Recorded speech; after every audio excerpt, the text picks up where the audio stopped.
down. You know I'm the Negro Spock today. Don't be surprised. I apologize for this. I'm trying to connect with you because you're dating Spock in the new movie, so I thought maybe I have a chance. I got ZOE SALDANA up here. Hello, Miss Beautiful. What's up? So how much money you getting off of this? Because you're like the top 3 in the movie now. They made like a couple $100 million in the first week. Wow, just go right in. There's a black, we're black here. You just have to hit the green right there, man. Green means go. Go there. No, you know, I think that the exposure is the thing that you can't sort of put a value on that. Okay. That the fact that you're able to go to so many territories with a film this big is what I guess the reward that I get, that to me is bigger. How does it feel to go from avatar to communications expert? Like, you know, like that's you're in outer space. Are you ever coming back to Earth? I don't know, but I've always had my head in the clouds, I have to say. It's not something that I'm purposely like as a strategy looking for back to back. But it's better though.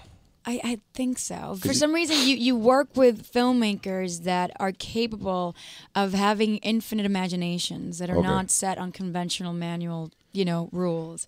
And I like people like that. I like people that think outside of the box and can imagine the unimaginable. Was it hard to take that role? Have you ever met the original, Nichelle Nichols? I did. So how was it this year preview? Because, the first one you did very well. She did, and that's why I guess I can sit here and feel relieved and relaxed. It was important for me to know how she felt about me playing a role that she incarnated first, out of respect, of course. And she was very happy, very proud, and passed the baton with the best grace. Because in the 60s and 70s, she tongue-kissed Kirk, and then that broke racial barriers. I thought it was a tongue kiss. I thought it was, right? Was it? I think so. I don't know. She told. In those days, I was hanging with Shaka Khan when I was No, but watching they it. kind of. I don't know if you saw the clip. It's like they're kissing, they're coming together, and when they come together, it was weird, right? Their faces just turn because it was almost like, okay, we're going to have an interracial kiss, but we're just not going to physically show these lips locking in,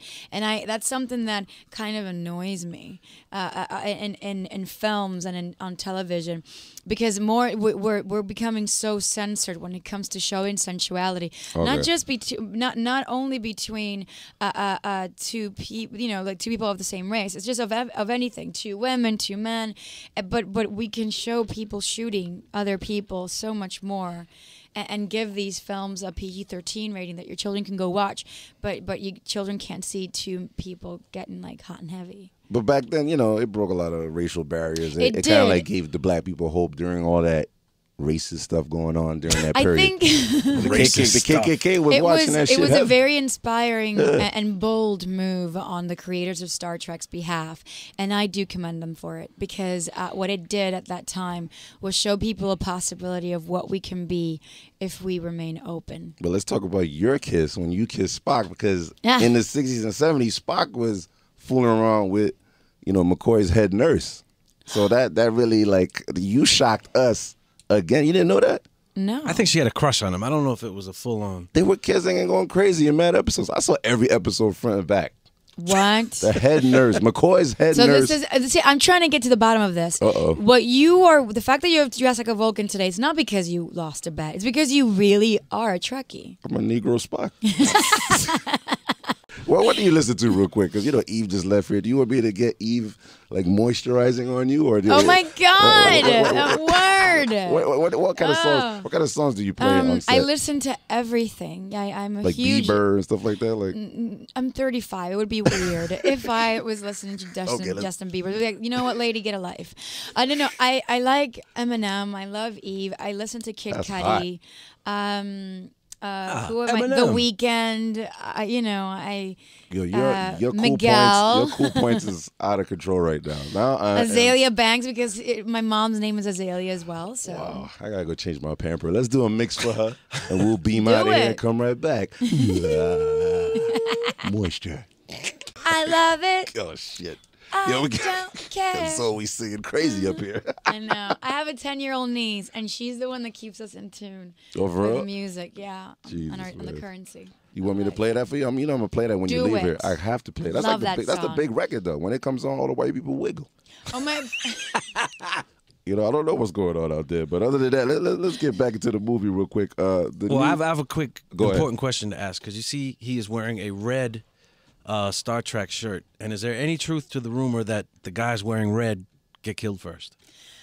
I think on the show... Are they expendable? I think on the show, there was an essence of them being expendable. Absolutely. They're kind of like the grunts. Yeah, and I think there's a moment in this movie this installment where there's sort of like a reference, just like a quick little moment of it. Yeah, and only if you have been following the show, you would understand what it is. That's crazy. Do you give Chris Pine a headache in the second installment? You were like treating him like he was like, I don't know, like he's from the hood or something on the first one. You didn't trust him at all when he was trying to kick it to you. Oh God, because he was so annoying. He was very obnoxious, and you were like, hell no! You stood up for every black woman in the whole country. No, he was a bit of a player, and that's something that sort of like annoyed me. And I think that Uhura is more of like a bookworm, and she wants to be the teacher's like best favorite student, which is why she in the beginning in the first movie you learn that she's having an affair with one of her teachers, which is Spock at that time. I could not believe it. That was so She aims shocking. high. She aims high. She don't. Yeah. She's not slumming it. Is Zachary Quinto, is he smart in like real life, like, you know, or is he Zach or do he and play Chris, smart? Huh? I have to say, all the boys are very, very intelligent. I remember, I sort of felt ghetto in the first time we all met. I was like, okay, everybody needs a ghetto person on set. It'll be me. I'm from Jackson Heights, Queens, whatever.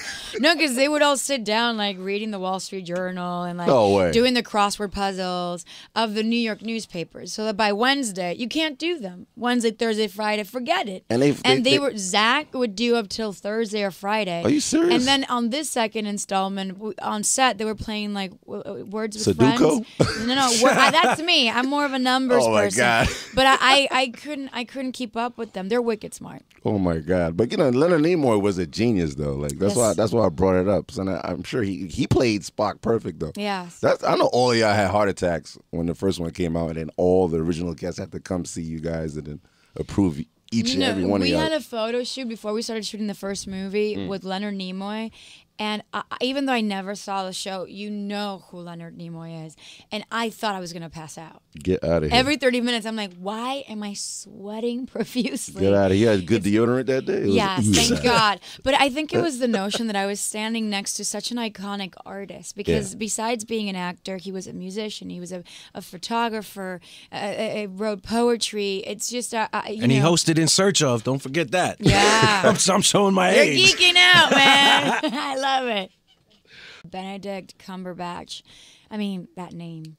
I couldn't get over it, you guys. When I met him, I remember when I met him, I just kept going, dude, your freaking name, man. Is this, who did that to you? You're creeping What me is out. your nickname? What do they call you, Benny? You know, it was a name. It was a name. But Benedict really killed it playing this villain. He really killed it. So getting fit for the movie, was it very like, you know, strenuous? You had to exercise, and there's a lot of It's a canker sore, you know, because you have to work and you're achy and you don't want to do it, but you want to do a good job, and you also want to get a free workout. I'm ghetto, remember? Like I always jump to every opportunity when I'm able to do a movie where they hire a trainer, because they're expensive. Oh, get out of here. You know, to be trained is expensive. So when you do it, when you get a freebie, you jump on that. You must have loved Colombiana then. Are you kidding me? Yes. She was like shooting shit up. Yeah. I mean, but doing flips, climbing walls, everything. Yeah. Like the Black jumping through the favelas. Jolie, you know what I'm saying? Well, shout out to the fact that your good friend John Landau, he comes on my show like a good 3-4 times, and he's big. You're kidding me. He's like, he rapped. What, he freestyled on the show? He's a weirdo. He loves my show. I don't know why. That is the most unassuming, filthy, stinking rich dude you'll ever. And he wiggles. Yes, so it was kind of weird. But have you ever seen him do this trick where he can bend spoons? Nah. What is he, like a psychic or something? No, you have to. Yeah, it's quite amazing how he does it. Who's that guy? Uri Geller? No, don't ever. If you ever invite him for dinner at your house, just give him plastic silver. No, give him plastic spoons and forks. He has this thing where he just bends a spoon. It's very a la Matrix. Yeah. But how does it feel to finally just be normal? You don't have to put on all that makeup, the avatar. I know that avatar thing took forever to put on. No, actually, it was done motion capture, so all that was created after. So you didn't have to do all that stuff? No, I had to wear a one-piece suit that had all these little dots, and they put dots on my face, and I had to wear a helmet with a camera, and we were shooting in a set where it's filled with cameras. In every square, and they all catch all your dots. They feed that information into a system, and that's how they create you inside the system. It was all geek technology, amazing, high-tech, latest art when it comes to you know what, John sneaked. technology. You know why he sneaked out Avatar 2, and not only did he sneak another bit of information, I heard Jay-Z is going to be Avatar. Is this true? That's why he told me. Jay-Z is good. You know, There goes that Jay-Z interview they were shooting for. They try to get his lips aligned with the suit, but whatever. Let's keep it. That's awesome. Trust me, I'm gullible, and I'm always the happiest-go-lucky person. You tell me Jay-Z is going to be an Avatar, I am going to love that. Star Trek Into the Darkness. What do you do for Memorial Day weekend? You're Puerto Rican and Dominican. What's the snack before you go? What are you cooking? I'm going to be on vacation somewhere in Europe. Yeah, I'm going to take my first days off this year, and probably the only days off this year. Get out of here, for real. Yeah. You're busy. You got Marvel Comics movies coming up. You got all kinds of stuff coming up. Yeah, I got work, yeah. My God, man. She's in outer space now. We're never going to see her in the hood again. Nope.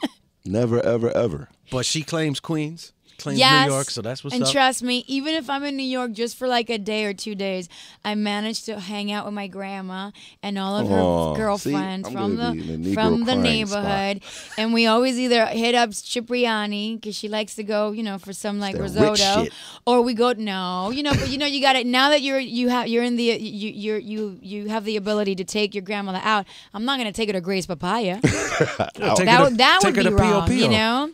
Yeah, but we eat Pio Pio for dinner every other night. What are you talking about? I love her now. Yo. No, but we so go to cool. Chinatown and we just hit up them noodles. We She keep it is real. ridiculously cool, man. I give up, man. Why I can't find no girl like this, yo? Because you're dressing like that. I'm out of here. You're wearing a wig, that's for starters. Let's get the hell out of here, man. You We're look like gonna a Ringo beam out Starr. of here. I really hate you, man. Chris Pine just called up here, so we'll keep him on hold, and then we'll talk to him after you leave. Is that cool? Perfect. And then Eve is in love with you, so anything I should tell her? Because she wants your number. She wants to raise a baby with you and all that stuff. We're out of here. And she's beautiful, and she's always looked so beautiful and classy, and I like that. There's something really beautiful about watching my sisters always look super fine, as opposed to ghetto. Yeah, we can always keep it real, but when you can be ghetto fabulous, why not? And she always looks amazing. Well, that's a nice little outro right there. The Illuminati wants you out of here, so we're leaving.